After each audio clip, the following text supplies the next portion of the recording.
Couple updates on some Big 12 coaching situations. Bill Self health update, and also Mark Adams is out at Texas Tech. Crazy times in the Big 12. Also expansion. There's some news on that as well from Dennis Dodd. So a whole lot to get to on a busy Friday edition. You are Locked On Big 12, your daily podcast on the Big 12 Conference, part of the Locked On Podcast Network, your team every day. Josh Neighbors here, the host of Locked On Big 12. Thank you guys for watching. It is 6 p.m. on Thursday, March 9th.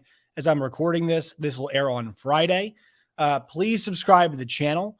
Make sure you guys hit that bell for notifications. Once you subscribe, tell your friends as well. Follow us on Twitter at LOBig12. Follow me at Josh Neighbors _. Today's show is brought to you all by the FanDuel Sportsbook, America's #1 sportsbook.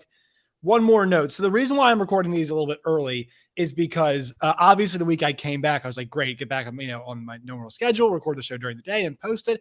Well, forgot that Arkansas has their state basketball championships, and me being the young aspiring broadcaster that I am, saying, sure, I will call them. But obviously it's causing me to travel an hour away from Little Rock to call the games and come back. So if news breaks, that's why I can't post them on time. And look, I want you guys to have a show in your feed for the mornings. So with that, I'm recording the night before. Obviously, it leaves me susceptible to news breaking. Last Friday, we had some news. We'll see if this Friday we have some news, but just want to let you guys know that's why we're recording the night before. Hopefully next week we'll get back to kind of a normal schedule with the recordings and whatnot in the posting. So that's why we're a little bit early tonight, but still plenty to get to. So number one, a pretty serious topic here. We actually have a few serious topics to get to. Bill Self, this was announced that he would not be coaching today's game against West Virginia, which they won. Kansas did. But it was rumored that he might have had a heart attack or something, and that's not the case. And here's a statement right now from the University of Kansas Health System. KU men's basketball coach Bill Self is a patient at the University of Kansas Health System. Chief Medical Officer Dr. Steve Stites wants to clarify that Coach Self did not suffer a heart attack as reported by some media. He arrived at the emergency department last night and underwent a standard procedure that went well. He is expected to make a full recovery. There will be no further medical details released for now. That's from the University of Kansas Health System. Bill Self said he's very grateful for the overwhelming number of well wishes from his family that he's received, that he and his family have received. And he said, I'm excited to get back with my team in the very near future. So obviously there is some kind of health scare.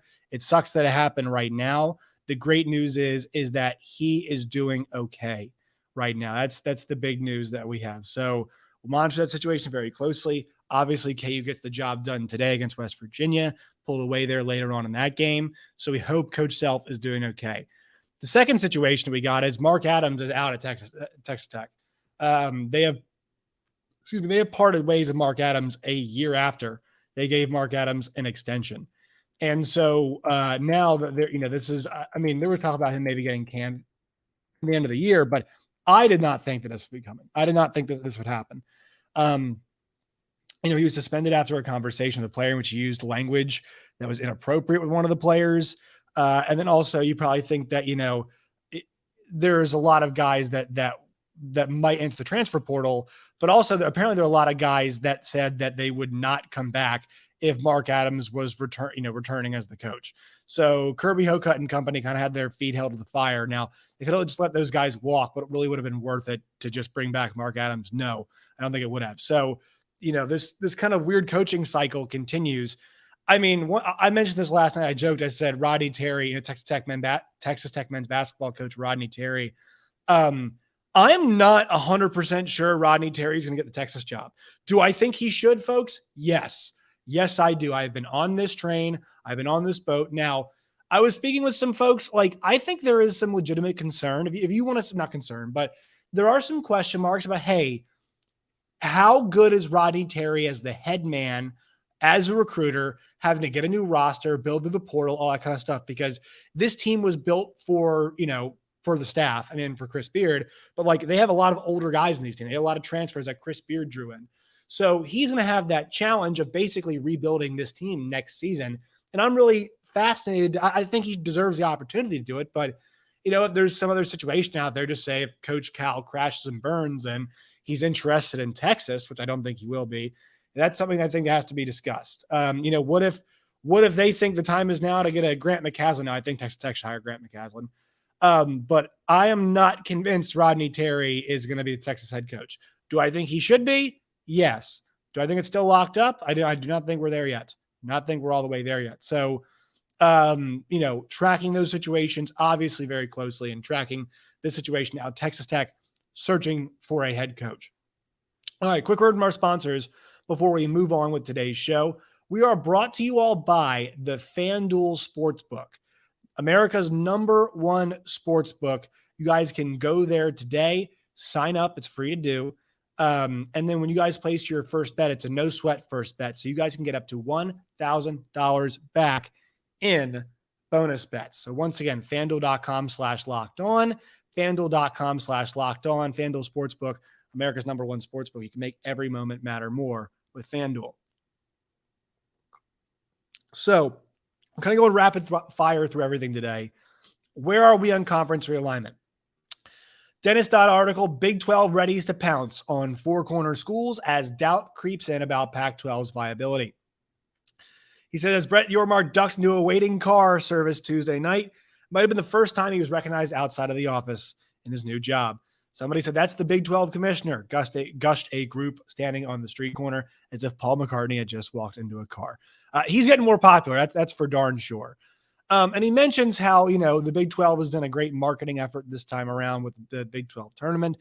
And then, he really talks about what's happening, right now, and talking about how Arizona State and Utah, Colorado and Utah have all been targeted, and talking about how there have been weekly conversations between the Big 12 and those four programs as talks have heated up. One league insider told CBS Sports. Now, once again, there are incentives for the Big 12 to keep this out there. I'll reach that in 1 second, but let's keep going here. Big 12 sources were waiting anxiously to hear the results of a Colorado Board of Regents meeting held to discuss the program's future in the Pac-12. The CU regents met in a special session, according to multiple reports. It may only take one of the four corner schools to bolt from the Pac-12 for three others to follow, Big 12 sources say. And also Bill Self even said, that to me is a great one we have to get about Arizona. And also Jerome Tang said, I've always thought about the Arizona schools. Colorado and Utah are a natural fit for us. Who doesn't want to visit Arizona? Nice, well said, Jerome Tang, coach of the year in the Big 12.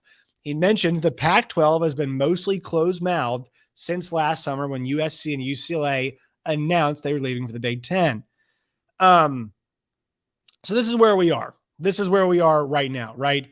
The four corner schools, three high-ranking industry sources in the last week told CBS Sports they believe Yormark is going to be successful in luring at least some combination of four corner schools.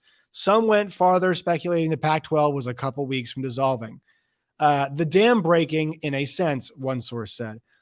As in confidence in the Pac-12, as is confidence in the Pac-12 getting a new media rights deal that will keep the 10 schools together. The irony is the Pac-12 has two chances, essentially, to break apart the Big 12, or they had them, rather, in 2010. That was with Larry Scott. And then, obviously, the next time around when things were going the other way. The future of the Ducks and the Huskies as members of the Pac-12 may be tied to outgoing Big Ten Commissioner Kevin Warren. There are indications that at least one Big 10 media rights holder won't engage in expansion talks until Warren officially leaves the conference for the Chicago Bears on April 17th. That would create an awkward transition for the Pac-12 schools if they have eyes in the Big Ten. So there's that situation right here. And also he mentions Pac-12 expansion. They are discussing, their options and, the number to beat to 31.66 million from the Big 12. That's all we're dealing with right now. One conversation piece that I have seen is that are Big 12 sources out there pushing things too hard? And I think it's not a bad assessment. I think that's not something that seems like totally crazy that could be out there, that could be happening. But I have to push back on that and say perception is reality, right? And the Big 12 has been winning the public discourse. And so I think those sources going out there and continually saying, hey, we like our chances,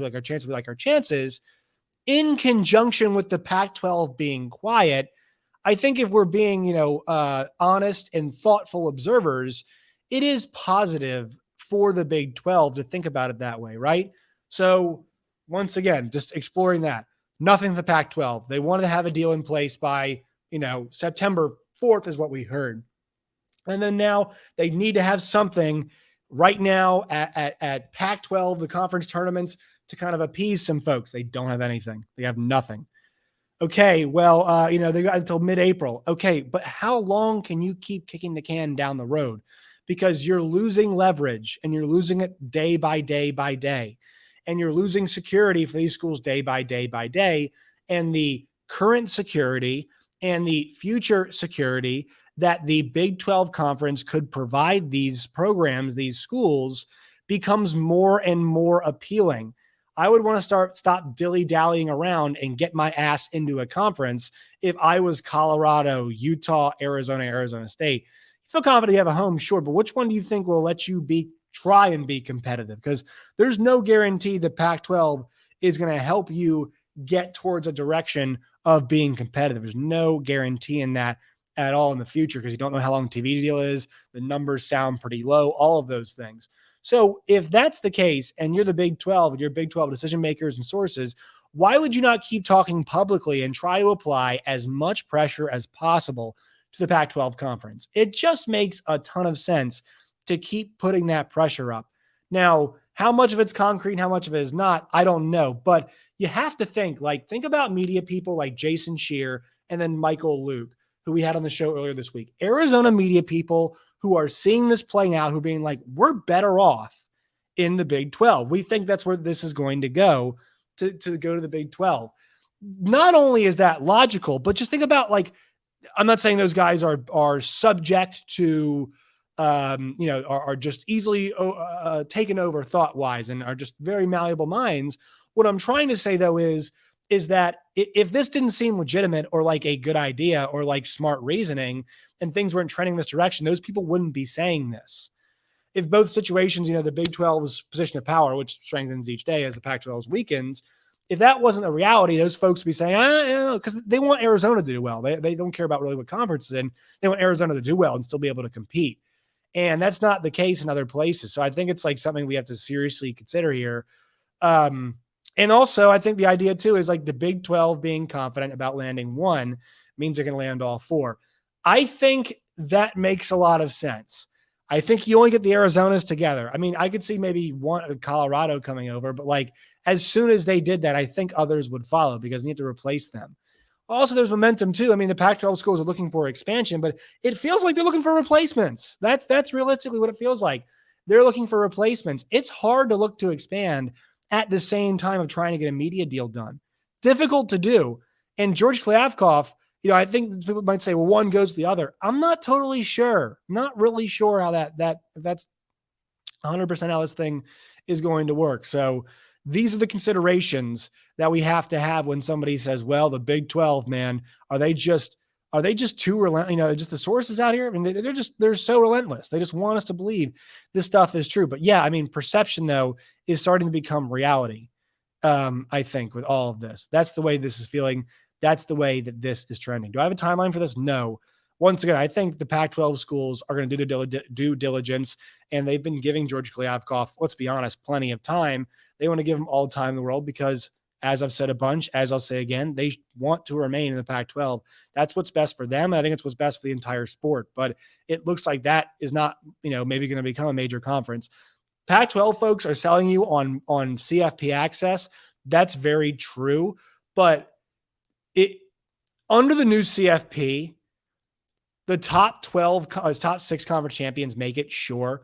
But we're going to have a situation where if the money gap is so freaking gigantic that, if we're talking about hundreds of millions of dollars, I mean, if we're talking about a conference that makes $80 million per team per year in the Big 10, and then we're talking about the Pac-12, which can contribute 20 per year. And let's just say it breaks up some and gets even smaller at all and goes to 25 or even less, 20, $60 million gap. And it won't stay that way. I mean, do we think the Big 10 is going to get less per school next time around?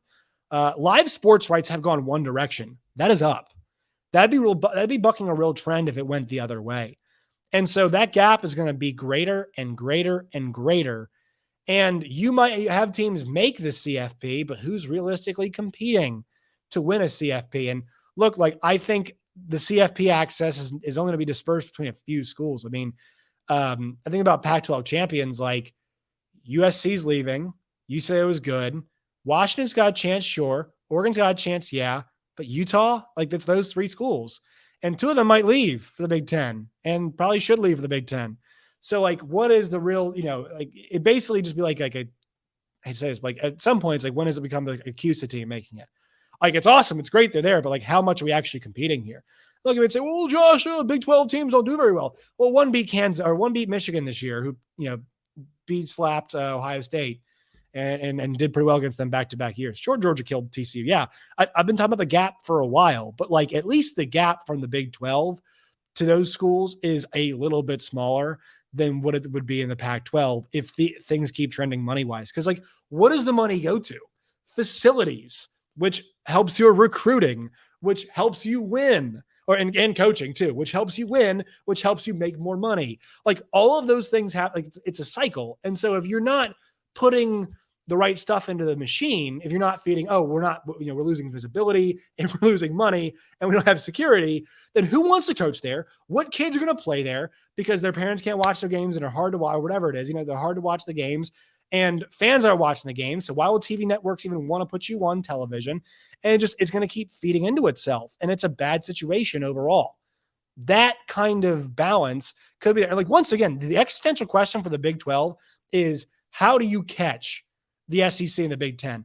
I've got no answers for that. I've got no answers for that kind of situation. I've got no answers for that. Because really, it's like, that's like what it is. It's like, can you catch teams that look and play like Georgia? Can you catch teams that look and play like Alabama? You can catch teams that look like Michigan, apparently. How do you catch the Ohio States of the world, though? How do you spread them out, weapons everywhere, some playmakers on defense, and a really awesome quarterback play and amazing coaches. Think about Jim Knowles poached from Oklahoma State, and they try to keep him. They just gave him so much money. He couldn't say no. And the highest paid assistant coaches, like, that's what we're competing with. But that's what the Big 12 is competing with. That gap gets bigger when this happens. Like, the Pac-12 just went there. Utah's a really good program. They were awesome. But last year in the Rose Bowl, they lost to Ohio State, who was playing a lot of the scrubs for them, lower level players. Now, I know Utah had a ton of injuries. This year, they lost to Penn State in the Rose Bowl. USC lost to Tulane. They lost to Tulane. And they just completely smoked it and blew it. And look, like, that's I would say, well, they're going to the Big Ten. Sure, but that is a Pac-12 team. It's the good quarterback play, some skill position players, but the Pac-12 defenses really fell off this past year. Even like Utah, we liked a lot. I mean, Richardson toasted them, and he was not the most efficient college quarterback. Those are the gaps when we're talking about, specific things you have to close. But the Pac-12 is not getting any closer. Amazon does not put you closer. All right, trade-off, fine, we'll take less money for streaming. So you're going to lose visibility. Or if you go streaming plus cable plus less money, you're losing money and some visibility. And then also it's a short-term deal. And also your two biggest brands, Oregon and Washington left, might go elsewhere. It's just a security thing, right? Like, the gap is bigger for them right now because they can't figure it out. And look, I think Oregon's still going to be really good, and they've played in championship games. But it's been a while since the Pac has been represented in the playoff and made a really good accounting of themselves in a playoff. We're a far way off from that right now. And it feels like that might continue, and it might get worse. It'll continue. It'll get worse if you if you stay in a conference like that, really is my big thesis on all of this. So that's why I think it's so hard to get a deal done, because the undercut from the Big 12 just has, they've got the Pac-12 right where they want them, ESPN and Amazon. Like, they're in such positions of power.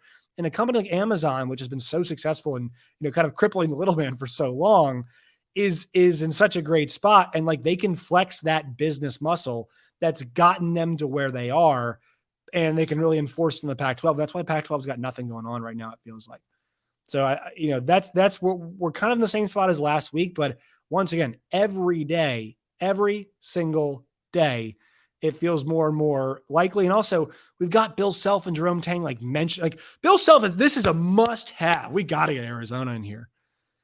I think he understands this because that's good for business. We talked about this yesterday on the show. An isolated basketball package you could sell best in the country.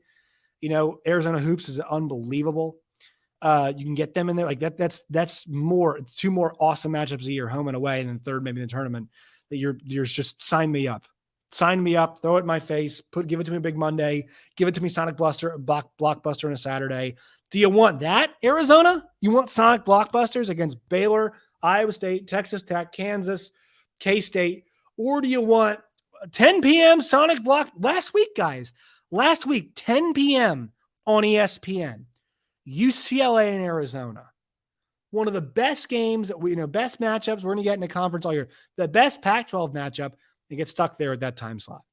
That could be you some weeks, but when this good of a schedule, that ain't going to be you every week, and you're going to be on ESPN a whole hell of a lot.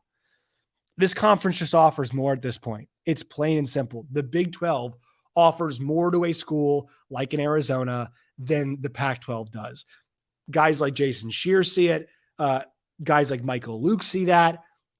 I think Bill Self sees that, obviously, for his school. But I think, Kansas and Arizona, KU's got this amazing tradition, but Arizona, I think they're kind of similar, right? Struggling football programs that do bonkers numbers at the box office in terms of basketball. Their attendance is off the wall good. They have awesome coaches right now. They're really strong historical programs.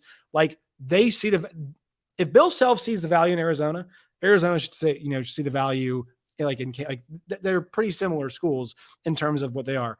State schools, right? They are larger state schools that have awesome basketball tradition and are coming up in football. And I think that's kind of where we are with all this. This is the big thing. And also, I think schools like Arizona will definitely love the fact that Brett Yormark sees the basketball as a big advantage in the future.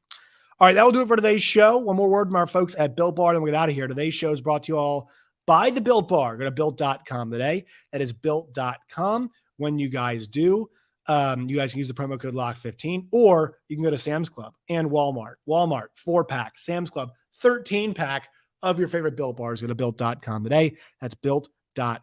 All right, folks, follow us on Twitter at LOBig12. Find me at JoshNeighbors_.